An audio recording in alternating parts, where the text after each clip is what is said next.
ஜெய் சாயிராம். ஜெய் ஜெய் சாயிராம். நம்ம சாய் அன்பர்கள் எல்லாரும் எப்படி இருக்கீங்க? எல்லாரும் நல்லா இருப்போம். ஓம் சாயிராம். தினம் தினம் புதிய புதிய பிரச்சனைகள், விதவிதமான எண்ணங்கள், அவற்றையெல்லாம் முன்னிறுத்தி அவற்றை தாண்டி வரும் பொழுது ஏற்படும் தடங்கல்கள், இவையெல்லாம் உன்னை மாற்றும் என்பதை தெளிவாக புரிந்து கொள். ஒரு விஷயம் உன் கண்முள் நடந்து கொண்டிருக்கிறது என்றால் அதை எதிர்த்து நிற்க வேண்டும். துணிவோடு எதிர்த்து நிற்க வேண்டும். அதை விடுத்து தப்பித்து ஓட பார்த்தால் அது உன்னை துரத்தி கொண்டு வரத்தான் செய்யும். இது எந்த விஷயமாக இருந்தாலும் சரி, தைரியமாக எதிர்த்து நின்று போராடினால் அது நம்மை பார்த்து பயந்து ஓடிவிடும். இல்லையென்றால் அது நம்மை துரத்தி கொண்டு பின்தொடர்ந்து கொண்டு வந்தே தீரும். எது வந்தாலும் தைரியமாக என்னால் சமாளிக்க முடியும். நான்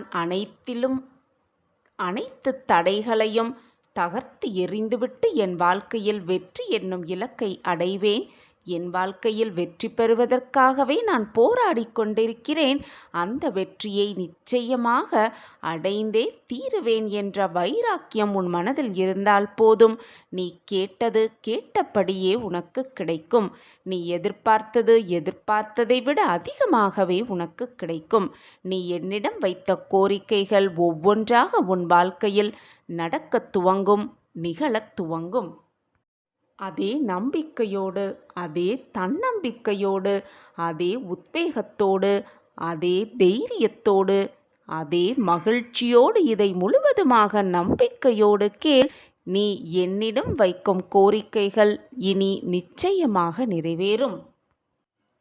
உன் வாழ்க்கையில் கஷ்டமோ போராட்டமோ வந்துவிட்டால், துன்பம் உன் வாழ்வில் நுழைந்து விட்டால் அதை பார்த்து பயந்து ஓடி ஒதுங்குவதால் உனக்கு வந்த துன்பங்களும் கஷ்டங்களும் அப்படியே உன்னை விட்டு விலகிவிடும் என்றாவதில்லை. அதை எதிர்த்து நின்று அதை அப்படியே ஏற்றுக்கொண்டு அதனோடு போராடி வென்று காட்டுவதுதான் உன் வாழ்க்கையின் சாராம்சமே அடங்கியிருக்கிறது. அதை விடுத்துவிட்டு அப்படியே பின்னோக்கி நகர்ந்து விடுவதால் எதுவுமே மாறப்போவதில்லை. நீ எவ்வளவு தூரம்தான் பின்னோக்கியே நடந்து கொண்டிருப்பாய்? என்றாவது ஒரு நாள் திரும்பித்தானே ஆக வேண்டும். உன் காலை முன்னோக்கி எடுத்து வைத்துதானே ஆக வேண்டும். அப்பொழுதும் அந்த துன்பமும் போராட்டமும் கஷ்டங்களும் இருந்த இடத்தில் அப்படியே இருக்கத்தான் செய்யும். எனவே என்றாவது ஒரு நாள் அதை அனுபவிக்கலாமே என்ற எண்ணத்தோடு இருக்காதே. இப்பொழுதே எது வந்தாலும் அதை அப்படியே ஏற்றுக்கொள். போராட்டமான வாழ்க்கையாக இருந்தால் போராடிப்பார். சந்தோஷமான வாழ்க்கையாக இருந்தால் சந்தோஷமாகவே அதை ஏற்றுக்கொண்டு வாழ பழகு. அதை விட்டுவிட்டு என் வாழ்க்கையில் வாழவே எனக்கு விருப்பமில்லை, எனக்கு மட்டும் ஏன் இந்த வாழ்வு என்று நினைக்காதே. இந்த நிம்மதியான வாழ்வு கூட இல்லாமல் பல பேர் உன்னை சுற்றி இருக்கவே செய்கிறார்கள். அவர்களையெல்லாம் ஒருமுறை சுற்றிப்பார். அப்பொழுது தெரியும் உன் வாழ்வு மிக ஆனந்தமாகவே இருக்கிறது. அவர்களை பார்த்து நீ என்ன பார்க்கிறாயோ, என்ன கேட்கிறாயோ, என்ன செய்கிறாயோ அதுதான் அப்பொழுதே உன் வாழ்வில் நடக்கும். உன் மனதில் என்ன நிகழ்கிறதோ, என்ன நினைத்து கொண்டிருக்கிறாயோ அதுதான் உன் வாழ்வில் அப்படியே நடக்கும். எனவே நல்லதை மட்டுமே பேசு, நல்லதை மட்டுமே சொல்லிக்கொண்டிரு. நீ நினைப்பதற்கு மேலாக உன் வாழ்க்கையில் நல்லது மட்டுமே நடக்கும். நான் உனக்கு துணையாக இருக்கிறேன். இந்த நாள் முதல், இந்த மங்களகரமான நாள் முதல் உன் வாழ்க்கையில் நீ நினைப்பது எல்லாமே உனக்கு சாதகமாகவே நடக்கும். நீ கேட்பது எல்லாமே உனக்கு அப்படியே கிடைக்கும். என்ன நடந்தாலும், உன் வாழ்க்கையில் என்ன போராட்டங்கள் உன்னை சூழ்ந்து இருந்தாலும், வாழ்வே போகும் விடும் சூழ்நிலையாக இருந்தாலும் தெளிவான சிந்தனையோடு தெளிவான நீரை போல இருந்து பார். உன் வாழ்வு எப்பொழுதுமே தெளிவாகவே எது வந்தாலும் அவ்வளவுதான். நம் வாழ்க்கை மாறும். இதுதான் நமக்கு கிடைத்திருக்கிறது, இது சுலபமாகவே நமக்கு கிடைக்கும் என்ற நேர்மறை சிந்தனையோடு இருந்தால் எப்பொழுதுமே வாழ்வு பிரகாசமாகவே இருக்கும். ஒரு முறை ஒரு தந்தையிடம் மகன் தனக்கு ஏதேனும் ஒரு துன்பமோ அல்லது மனக்கவலையோ ஏற்படும் போது வந்து கலங்கி நிற்பான்.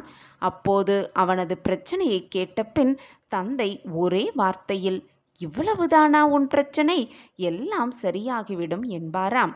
அவனுக்கு சில நாட்களில் அந்த பிரச்சனையோ துன்பமோ இல்லாமலே போய்விடும்.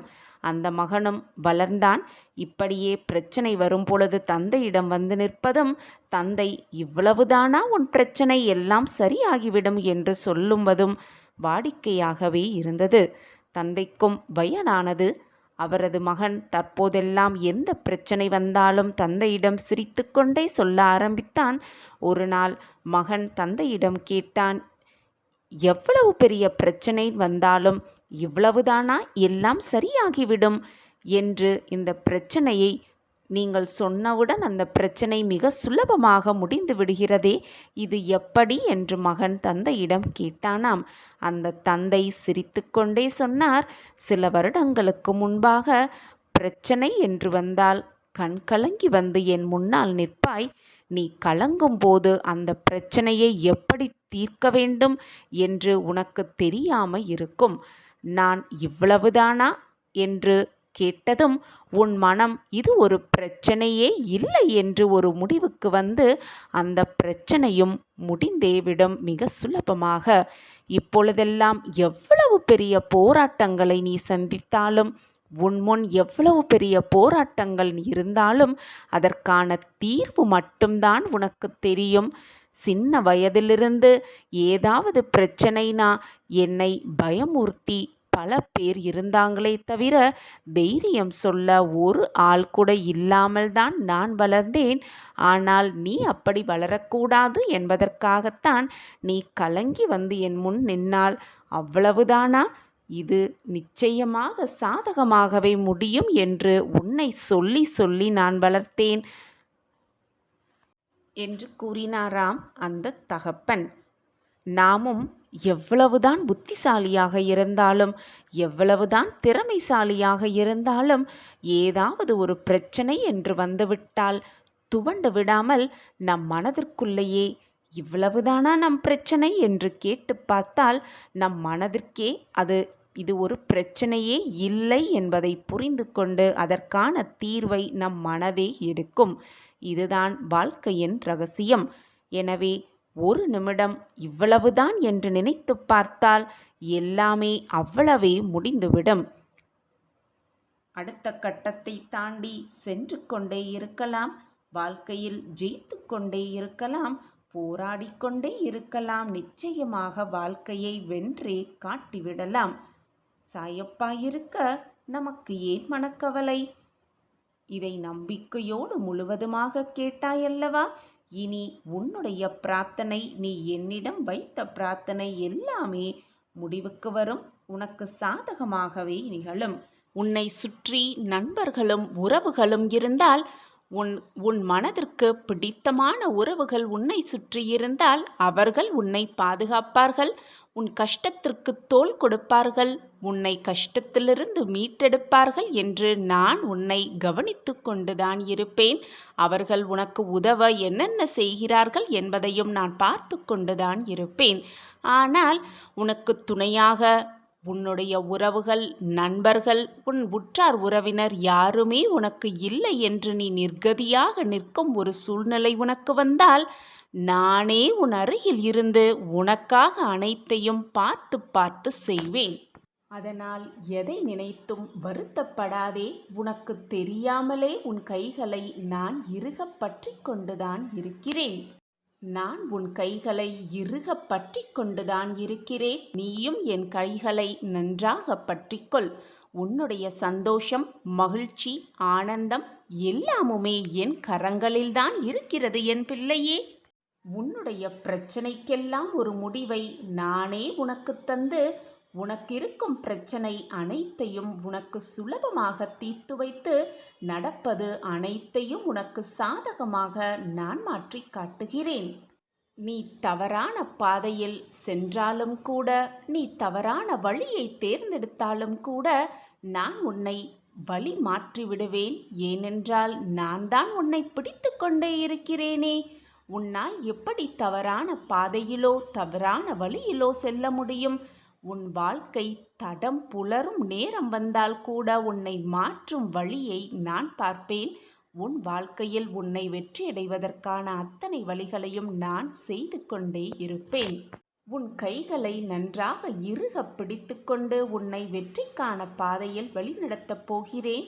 என் பாதை எப்பொழுதும் தவறாக முடியாது. உன் வாழ்க்கைக்கு எது தேவை, எதை கொடுத்தால் நீ சந்தோஷமாக இருப்பாய் என்பது உன் சாயப்பாவிற்கு நீ சொல்லிதான் எனக்கு தெரிய வேண்டும் என்றில்லை. அனைத்துமே எனக்கு புரியும். என் கைகளை இறுகப் பற்றிக்கொள். உனக்காக உன் வாழ்க்கைக்கு தேவையான அனைத்துமே என் கையில்தான் அடங்கி இருக்கிறது.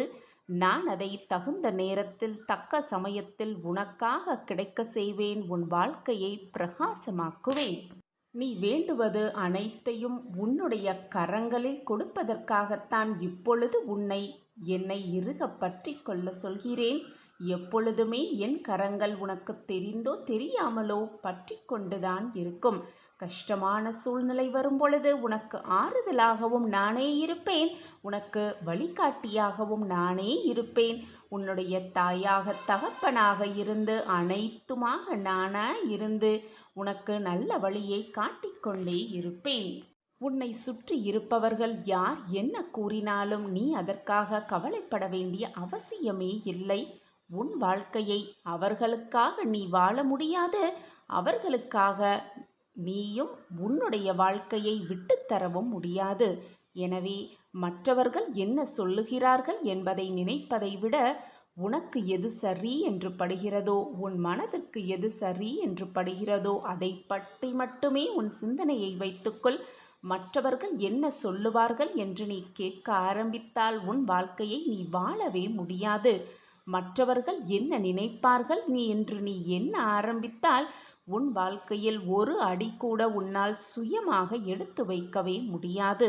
எனவே உனக்கு எது சரி என்று படுகிறதோ, உன் மனதிற்கு எது சரி என்று தென்படுகிறதோ அதை தீர்க்கமாக கண்களை மூடிக்கொண்டு கவனத்தையெல்லாம் அந்த செயலின் மேலேயே மட்டும் வைத்துவிட்டு என்னை முழுவதுமாக நம்பிவிட்டு நம்பிக்கையோடு அதில் சென்று கொண்டே இரு. நிச்சயமாக உன் வாழ்க்கையில் வெற்றியை அடைந்தே தீருவாய். உன்னுடைய ஆனந்தம், சந்தோஷம், மகிழ்ச்சி எல்லாம் என் கையில் நான் வைத்திருக்கும் பொழுது எதை தேடி நீ ஓடிக்கொண்டே இருக்கிறாய்? என் கைகளை இறுகப் பற்றிக்கொள். அனைத்தும் உன்னிடம் வந்து சேரும். சர்வ நிச்சயமாக நான் தான் உன்னோடு இருந்து கொண்டே இருக்கிறேனே. யார் என்ன நினைக்கிறார்கள் என்று நினைப்பதை விட வாழ்க்கை எப்படி இருக்க வேண்டும் என்று சிந்தனை செய். உன் வாழ்வு பிரகாசமாகவே இருக்கும். உன்னை யாராவது நிராகரித்தார்கள் என்றால் கலங்கி விடாதே. ஏனென்றால் உன்னை யாராவது நிராகரிக்கிறார்கள் என்றால், வெறுத்து ஒதுக்குகிறார்கள் என்றால் நீ அதற்காக கவலைப்பட தேவையில்லை. ஏனென்றால் நிராகரிப்புகள் தான் நல்ல நிலைமைக்கு உன்னை அழைத்து செல்லும். எல்லோருமே வாழ்க்கையில் பயணிக்கிறார்கள் என்று நீயும் பின்தொடராதே. கண்களை மூடிக்கொண்டு உனக்கான பாதையை நீயே தேர்ந்தெடு. அப்பொழுதுதான் உன் பாதை உனக்கு வெளிச்சமாக இருக்கும். எத்தனை கைகள் என்னை தள்ளிவிட்டாலும் என் நம்பிக்கை என்னை எப்பொழுதும் கைவிடாது என்ற தாரக மந்திரத்தை உன் மனதிற்குள் உன் வாயாலும் சொல்லிக்கொண்டே இரு. உன் எண்ணம் போல், உன் நம்பிக்கை போல் எப்பொழுதும் நீ வாழ்வையில் மிக உயர்ந்த இடத்திற்கு செல்வாய். உன் சாயப்பா உனக்கு துணையாக இருந்து உன்னை வெற்றியடைய செய்வேன். கோபுரத்தின் உச்சிக்கு அழைத்து செல்வேன். அங்கே தீப பெருஞ்சுடர் போல் உன்னை வாழ்வில் ஒளிர வைப்பேன். நான் இருக்கிறேன், எதற்குமே அஞ்சாதே. இருளான வாழ்க்கை என்று கவலை கொள்ளாதே. கனவுகள் முளைப்பது இருள்தானே. யாரிடம் எப்படி பழக வேண்டும் என்பதை சிந்தித்து பழகு. பின் பழகிவிட்டு அவர்கள் உன்னை வெறுத்து ஒதுக்கி சென்று விட்டார்கள் என்றால் பின் நீதான் வீணாக உன் மனதை போட்டு குழப்பிக் கொள்வாய். மனதை வேதனைக்கு உள்ளாக்குவாய். உன்னைப்போல் உன்னை சுற்றி இருப்பவர்களும் நல்லவர்களாக இருப்பார்கள் என்று நினைத்து கொள்ளாதே. உலகத்தில் ஒவ்வொருவரும் ஒவ்வொரு விதமான குணாதிசயங்களை கொண்டவர்களே. அனைவரிடமும் பார்த்து பழகு. பின் வருத்தப்படாதே. தொடர்ந்து முயற்சி செய்து கொண்டே இரு. தோல்வி வந்தாலும் முயன்று கொண்டே இரு. நீ அப்படி இருந்தால் அந்த தோல்வி கூட என்ன நடந்தாலும் ஏது நடந்தாலும் இவன் முன்னேறிக் கொண்டே இருக்கிறானே என்று உன்னை பார்த்து பயந்து உன்னை விட்டு விலகிவிடும். அப்பொழுது வெற்றியை மிக சுலபமாக எட்டி பிடித்து விடலாம் நீ. அது மட்டுமல்லாமல் எப்பொழுதும் மற்றவர்களை உன்னை போல் நினைத்து கொள்ளாதே. எல்லோரும் உன்னை போல் மிக நல்ல எண்ணம் படைத்தவர்களாக இருக்க மாட்டார்கள். உன்னை போல் மற்றவர்களும் வெவ்வேறு விதமாகத்தான் இருப்பார்கள். அனைவரையும் பார்த்து பின் அவர்களோடு பழக்கம் வைத்துக்கொள். உன் அன்பை அவர்களிடம் வெளிப்படுத்து. உன் பாசத்தை அவர்களிடம் வெளிப்படுத்து. உன்னை யாராவது அவமானப்படுத்தும் பொழுது அந்த நொடியில் வாழ்க்கையே வெறுத்தாலும் அடுத்த நொடியில் இருந்துதான் உன்னுடைய வாழ்க்கை ஆரம்பமாகிறது என்பதை புரிந்து கொள். உன்னை யாராவது அவமானப்படுத்தும் பொழுது அப்பொழுது முடிவெடு. அவர்கள் முன் நிம்மதியாகவும் மகிழ்ச்சியாகவும் பிரம்மாண்டமாகவும் வாழ்ந்து காட்ட வேண்டும் என்ற முடிவை எடு. அப்பொழுது உன்னை அவமானப்படுத்தியவர்களை உன்னை அண்ணாந்து பார்ப்பர், திரும்பி பார்ப்பர். நீ வாழ்க்கையில் ஏறிய உச்சத்தை பார்த்து. எப்பொழுதுமே சந்தேகத்தை உன் மனதிலிருந்து எரித்துவிடு. நம்பிக்கையை உன் மனதில் முழுவதுமாக விதைத்துவிடு. மகிழ்ச்சி தானாகவே உன் மனதில் மலர்ந்துவிடும். நம்பிக்கை மனதில் வந்துவிட்டாலே நிம்மதி தானாகவே வந்துவிடும். நிம்மதி வந்துவிட்டாலே மகிழ்ச்சியும் சந்தோஷமும் ஆனந்தமும் தானாகவே நிலைத்திருக்கும் உன் மனதிலும் உன் வாழ்விலும். இனி நீ எடுக்கும் அத்தனை முயற்சிகளையிலும் வெற்றியை மட்டுமே காண்பாய். இது உன் சாயப்பா உனக்காகவே செய்து கொடுக்கும் சத்திய வாக்கேதான். உன்னை புரிந்து கொள்ளாதவர்களுக்கும் உன் அன்பை அப்படியே உணர்ந்து கொள்ளாதவர்களுக்கும் உனக்கு துரோகம் இழைப்பவர்களுக்கும் மத்தியில்தான் இப்பொழுது வாழ்ந்து கொண்டிருக்கிறாய். அதுதான் விதியின் பிடி. வாயால நன்றாக பேசிவிட்டு மனதிற்குள் நடித்து கொண்டிருப்பவர்களை உண்மை என்று நம்பிக்கொண்டு அவர்களோடு பழகி கொண்டிருக்கிறாய். ஆனால் அவரவர் வெளி தோற்றத்தில் 1000 மாற்றங்கள் இருக்கவே செய்கிறது. அவரவர் மனதில் என்ன ஓட்டம் ஓடிக்கொண்டிருக்கிறது என்பது உன்னை வேண்டுமானால் மற்றவர்கள் ஏமாற்றிவிடலாம். ஆனால் உன் சாயப்பாவை ஏமாற்றிவிட முடியுமா? யார் மனதில் என்ன ஓட்டம் ஓடிக்கொண்டிருக்கிறது, யார் என்ன நினைத்து கொண்டிருக்கிறார்கள், என்னெல்லாம் ஓடிக்கொண்டிருக்கிறது என்பது உன் சாயப்பாவிற்கு தெரியும் தானே? இது உனக்கு புரிகிறது தானே? அப்படி என்றால் உன்னுடைய அனைத்து பாரம், போராட்டம், மனக்குமுறல்கள், வேதனை அனைத்தையும் என்னிடம் கொட்டிவிட்டு நீ அமைதியாக இரு. உன் வாழ்க்கைக்கு எது தேவை, எதை கொடுத்தால் நீ நிம்மதியடைவாய், எது இருந்தால் உன் வாழ்விற்கு மகிழ்ச்சி என்பது உன் சாயப்பாவிற்கு உன்னை விட அதிகமாகவே தெரியும். நீ எதையுமே மனதில் போட்டு குழப்பிக் கொள்ள வேண்டிய அவசியமே இல்லை. நான் உன்னோடு தான் இருக்கிறேன். நீ காத்திருந்து காத்திருந்து இது நாள் வரை எதற்காக ஏக்கத்தோடு காத்திருந்தாயோ அதற்கெல்லாம் ஒரு நல்ல முடிவு வரப்போகிறது. இது உனக்கும் எனக்கும் மட்டுமே புரியும் சூட்சம வார்த்தைகள். ஒரே நொடி போதும் அனைத்தையும் மாற்றி காட்டும் வல்லமை உன் அப்பாவிடம் இருந்தும் போது கூட உனக்கான மாற்றங்கள் நீ நினைத்தவுடன் நடக்கவில்லையே என்ற ஏக்கம் உன் மனதில் இருப்பது எனக்கு நன்றாகவே தெரியும். உனக்கான நேரம், உனக்கான காலம் எல்லாம் கனியும் வரை பொறுத்திருந்துதான் ஆக வேண்டும். அதற்காகத்தான் நான் பொறுத்து கொண்டிருக்கிறேன். அதற்காகத்தான் இந்த கால தாமதமும் கூட. நீ பொறுத்திருந்ததெல்லாமே போதும். நீ காத்திருந்தது எல்லாமே போதும். உனக்கான நல்லது நடக்கும் நேரம் வந்துவிட்டது. சர்வ நிச்சயமாக உனக்கான நேரம் இதுவேதான். கடைசி நிமிடத்தில் கூட மாறிய மாற்றங்கள் நிறையவே இருக்கிறது. உன் வாழ்க்கையும் மாறும். மாற்றங்களை நான் உண்டு பண்ணுவேன். தைரியமாக இரு. இது நாள் வரை எதுவும் தவறாக உன் வாழ்வில் நடந்துவிடவில்லை, நிகழவும் இல்லை. எதுவும் தவறாக முடிந்துவிடவும் இல்லை. எனவே பயப்படாதே, மனதை போட்டு குழப்பிக்கொள்ளாதே. நான் இருக்கும் வரை எதற்குமே நீ கலங்க வேண்டிய அவசியமே இல்லை. நான் தான் உன்னோடு இருந்து கொண்டே இருக்கிறேனே என்று மீண்டும் மீண்டும் உச்சரித்து கொண்டே இருக்கிறேனே. உன்னால் ஏன் அதை உணர்ந்து கொள்ள முடியவில்லை? என்னை முழுவதுமாக நம்பு. என்னிடம் அனைத்தையும் சமர்ப்பித்துவிடு. உனக்கு தேவையானதை நான் பார்த்து பார்த்து உனக்கு கொடுத்து கொண்டே இருப்பேன். சாயப்பாயிருக்க உனக்கு ஏன் மனக்கவலை? என் அன்பு குழந்தையே, சிந்திக்காமல் செயலில் இறங்குவது வெற்றியை கொடுக்காது, கொடுக்கவும் செய்யாது. சிந்தித்து செயலாற்று. என்ன நன்மை வேண்டுமோ, என்ன நன்மை வர வேண்டுமோ அதை நான் பார்த்து கொள்கிறேன். சாயப்பாயிருக்க உனக்கு ஏன் மனக்கவலை?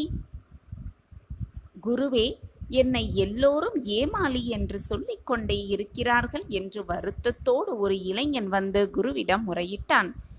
உடனே குரு அவனை பார்த்து, என்னதான் பிரச்சனை உன் வாழ்வில் என்று கேட்டார். என்னை எல்லோரும் எளிதில் ஏமாற்றி விடுகிறார்கள். நான் ஏமாறாமல் இருக்க, மற்றவர்களிடம் ஏமாறாமல் என்னை பாதுகாக்க நான் என்ன செய்ய வேண்டும் என்று கேட்டான் அந்த இளைஞன் குருவிடம். அந்த இளைஞன் கூறியதும் அந்த இளைஞனிடம் இருக்கும் பிரச்சனை குருவுக்கு மிக நன்றாகவே புரிந்தது. அவனுக்கு ஒரு கதையை சொல்ல ஆரம்பித்தார் அந்த குரு. ஒரு ஊருக்கு புதியவன் ஒருவன் வந்தான். ஊரில் அலைந்து கொண்டிருக்கும் குரங்குகளை பிடித்து கொடுத்தால் 10 ரூபாய் கொடுப்பதாக அறிவித்தான் அந்த புதியவன். ஊர் மக்களுக்கு உற்சாகமாகிவிட்டது, ரொம்பவே சந்தோஷமாகிவிட்டது. உடனே ஊருக்குள் திரிந்து கொண்டிருந்த குரங்குகளை எல்லாம் பிடித்து அவனிடம் 10 ரூபாய்க்கு விற்றார்கள். கொஞ்ச காலத்தில் குரங்குகள் எல்லாமே குறைய துவங்கியது. அந்த சமயம் ஒரு குரங்குக்கு 20 ரூபாய் என்று அறிவித்தான் அந்த புதியவன். ஊர் மக்கள் இன்னும் தேடி தேடி குரங்குகளை பிடித்து கொடுத்தார்கள். எல்லா குரங்குகளையும் கூண்டுகளில் அடைத்து வேறு ஊருக்கு அனுப்பி கொண்டிருந்தான் வந்தவன். குரங்குகள் தட்டுப்பாடு அதிகரித்ததும் குரங்குகளுக்கு கொடுக்கும் விலையை அதிகரித்தான் அந்த புதியவன். இப்போது ஒரு குரங்குக்கு 40 ரூபாய். அப்படியும் சொல்லியும் அவனுக்கு குரங்குகள் கிடைக்கவே இல்லை. உடனே அவன் ஊர் மக்களிடம், நான் பக்கத்து ஊருக்கு போகிறேன், நீங்கள் குரங்குகள் கிடைத்தால் பிடித்து வையுங்கள், எனக்கு தேவை இருக்கிறது, நான் 50 ரூபாய் கொடுத்து வாங்கிக் கொள்கிறேன் என்று சொல்லிவிட்டு கிளம்பியும் விட்டான் அந்த புதியவன். சில நாட்களுக்கு பிறகு நிறைய குரங்குகளுடன் ஒரு வண்டி அந்த ஊருக்கு வந்தது. அதை பார்த்ததும் ஊர் மக்களுக்கு கொண்டாட்டம் தாங்க முடியவில்லை. உடனே அந்த வண்டியை நிறுத்தி குரங்குகளை விற்பனைக்கா என்று கேட்டார்கள். வண்டிக்காரனும், ஆமாம், ஒரு குரங்கு 40 ரூபாய் என்று சொல்லி ஊர் மக்கள் உடனே அத்தனை குரங்குகளையும் வாங்கி கொண்டார்கள். குரங்குக்காரன் வந்தால் 50 ரூபாய்க்கு விற்றுவிடலாம், அதிகமாக சம்பாதிக்கலாம் என்ற நினைப்பில் அத்தனையையும் வாங்கி கொண்டார்கள். ஆனால் குரங்குக்காரனும் வரவில்லை, வண்டிக்காரனும் வரவில்லை.